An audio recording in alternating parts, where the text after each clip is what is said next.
Hey everyone, what's up? It's Julie the Bibliophile here, finally back for another episode of Episode Talk about the Librarians, because Season 3 premiered tonight.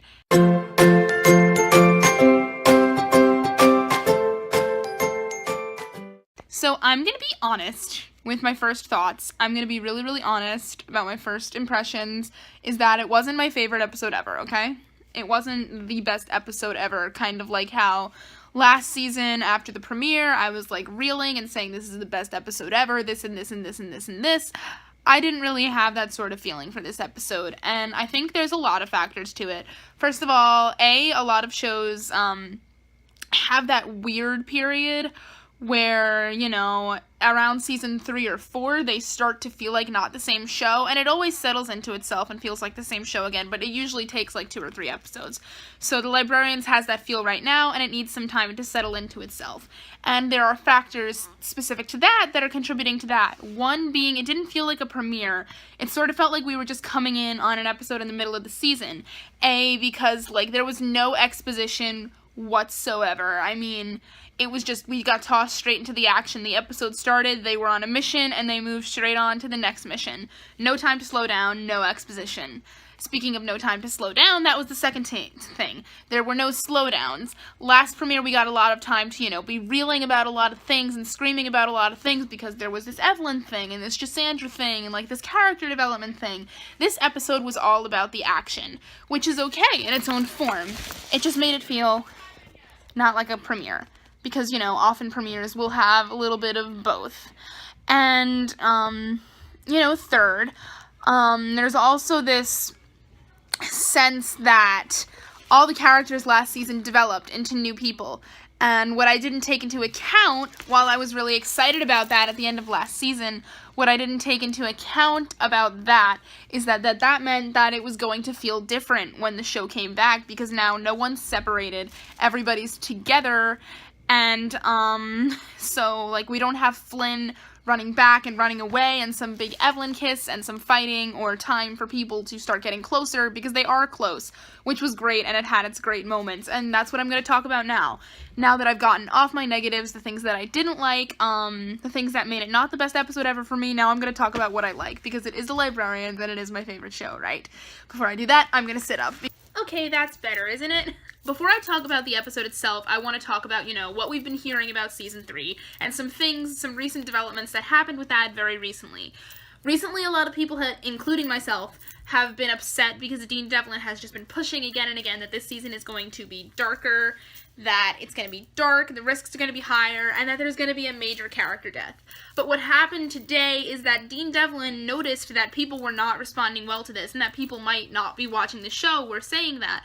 And so along with wanting to get ratings, and I know you guess wanting his fans to feel good about the show, he responded and said, please don't be upset. When I said dark, I meant relatively darker, probably about as dark as the movies. So that makes me feel a lot better, and I hope it makes you feel a lot better too, because as we saw tonight, the show is definitely still really goofy, and if it's only as dark as the movies, I can handle that, especially with the major character death, because I was really worried with the major character death that, like, you know, one of the main 6 was going to die, even though I'm doubting it. I'm really worried for Flynn, but we shall see, because there have been some other developments in, like, you know, analyzing a bunch of spoilers that I'm not going to get into, that I really hope that's not going to happen, but the movies were never so dark that Flynn would have died.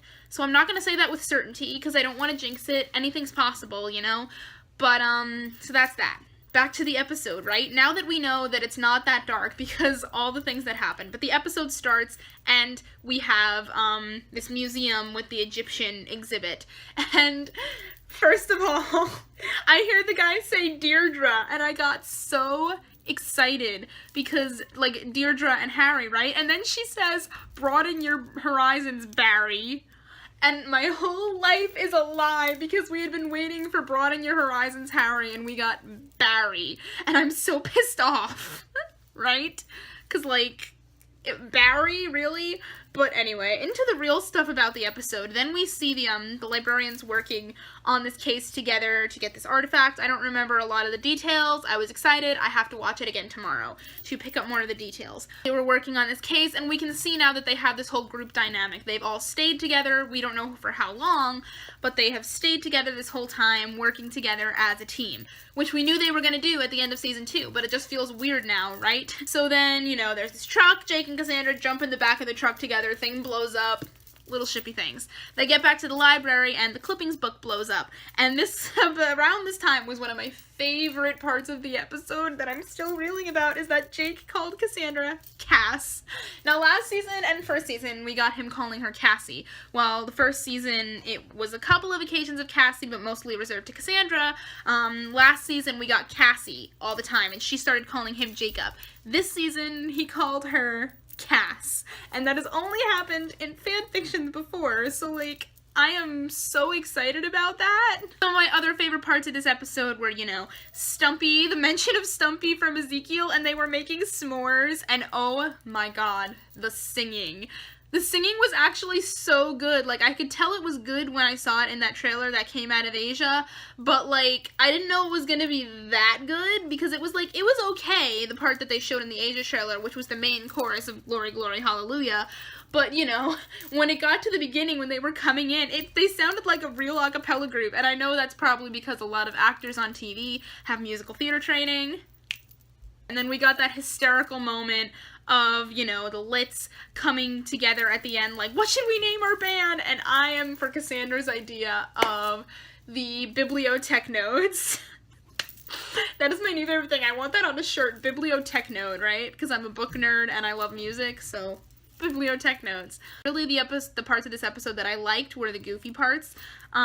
We had Cassandra saying, neither of you was invited to my birthday party, which I want to see Cassandra's birthday party. We had Jake and Ezekiel getting excited about the submarine together, like totally fanboying over that. Cassandra fangirling over the museum. And so many things. They're a team now, and they're a family. And then there was, of course, that moment where they were fighting Apep with the Chaos fighting with Harmony, and they were talking about, we're a family, we love each other, and Flynn saying, I would die for them, which worries me, but it's also really sweet that this is like a confirmation that they are a family, and they all love each other so much.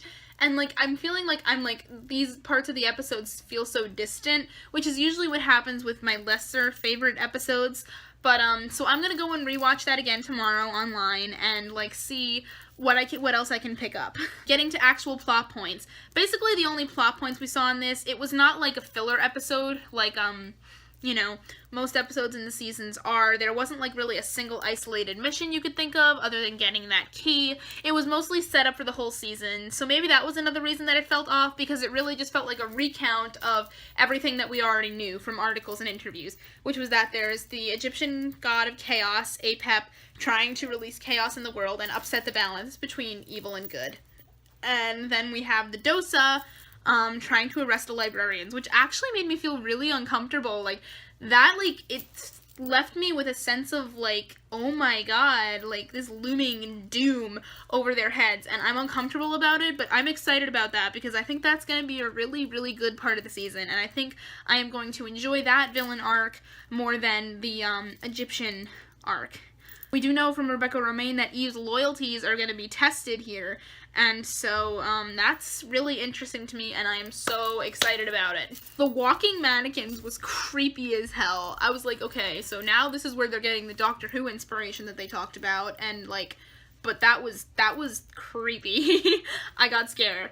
What else was I gonna talk about? Like I said, like, remember how last season, if you watched my episodes last season, how when I had episode 5 or episode 6, there wasn't really much to talk about for me? That's because those were my lesser favorite episodes of the season, and that's how I feel about this episode. So I'm sure there will be other episodes this season that I really love a lot. It's just not gonna be this one, and it's a shame because that's the premiere, but it's still, Librarians is back, and we've got a lot of good things coming for us. Oh my god, when they had the fight, this was one of the aspects that I actually found really interesting, was that Apep, could release bursts of chaos into the world and make people stop fighting. And Clever Flynn actually did use that to get the Dosa off their trail, which is, like, was so cool to me again. But, this chaos thing, he can make people fight. and I really think that's going to be a really interesting dynamic in the season to see how that plays out when there's already existing tensions and conflicts between some of the characters that have not necessarily been addressed, like some trust issues. But that brings me to what I was going to say next, which was that when they were having this fight, like the second time, and Flynn, everybody's shouting, one thing I picked up was that Flynn says to Cassandra, after she says, I am the smartest one here, Flynn says, that's why nobody trusts you. And I'm like, that is a low blow, and that is too soon. I've really talked about everything I can remember from this episode. It's all kind of a blur to me right now, but I know that doesn't mean that I'm not gonna like this season, because, Hollow Men felt like a blur to me after I watched it, and, you know, after that we still got Happily Ever After, some great episodes. It's just gotta settle into itself for me from that new season weirdness feel. Also because I had a lot of worries and fears leading up to this premiere, it probably screwed up my perception of it while I was watching. But I'm really excited, especially for episode 3 with the Ice Hotel. Next episode we are having Flynn look for a kidnapped Charlene, who, you know, if some major character has gotta die, Charlene, I'm sorry, I love you, but there is a greater good here, and that greater good is for the main 6 to live, so I'm kind of gonna need you to... Sorry, babe. Love you. Wish it had to be no one, but it's gotta be someone, hun. So, I wanted to talk about, because I didn't do a video about this, and because I didn't get the chance to, because I've been busy this week, and everything I'm about to talk about now, like, happened in the last week, pretty much. Hints that Jassandra is going to happen this season, outside of, like, what we got this episode, which wasn't much, which was, you know, the continuation of standing too close for comfort, and him calling her Cass. Like, wow. And, like, she grabbed his hand at one point. It was great. It was amazing. Wow, Jassandra. But, okay, so things started, like, it started to seem like this might happen when, the first trailer got released back in September, because we saw that Jake was in an ice cave with Cassie from the picture. Then we got the episode descriptions that said episode 3, Jake and Cassandra are forced to take shelter in a mysterious hotel. Then, you know, the next promo came out, and we saw that this hotel is more going to be about the action with this demon convention, so we're not going to have, like, that bed-sharing, hotel room thing, so then it seemed less likely again, but I was still excited to see a whole episode just with the two of them. Then, a few weeks ago, someone asked Lindy Booth on Twitter, does Jake trust Cassandra? And she says, maybe you'll get your answers in season 3. Like, okay, so then... After that, like a few days ago, out of the blue, out of nowhere, Lindy Booth just puts on Instagram a picture of them and says, it's season 3, and Jake and I have pretty much, Christian Kane and I have pretty much mastered these looks at each other. Tune into season 3 to see what happens for Jassandra this year.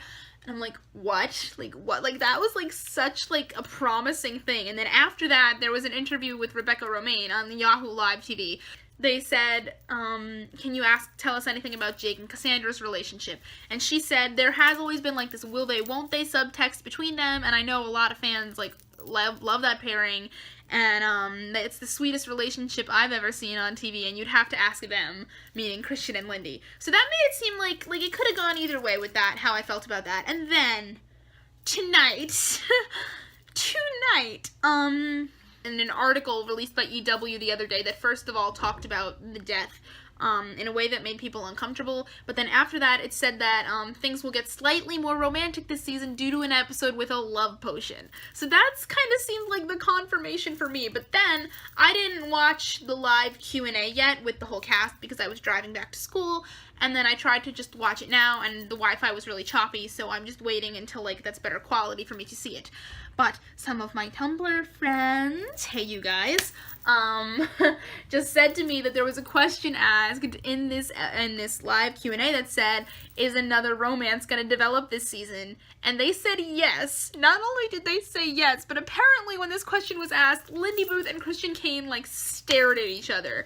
So, you guys, I am just so excited for this season. Although I didn't love this episode that much, and I didn't get to talk about the episode itself that much, I am really, really, really excited for this season and what it can bring. Because also, the Evelyn in this episode, while there wasn't a lot of it, we did get to see them just acting like a casual couple, like no big moments, because there doesn't need to be those big wow relationship changing moments anymore, because they're just in a relationship. And we got 2 just casual on the cheek kisses, which is so sweet, because even though, don't get me wrong, I love the kisses that they usually have and I do want to see more of them, like to just see them casually kiss, like mwah, mwah, like not even thinking about it.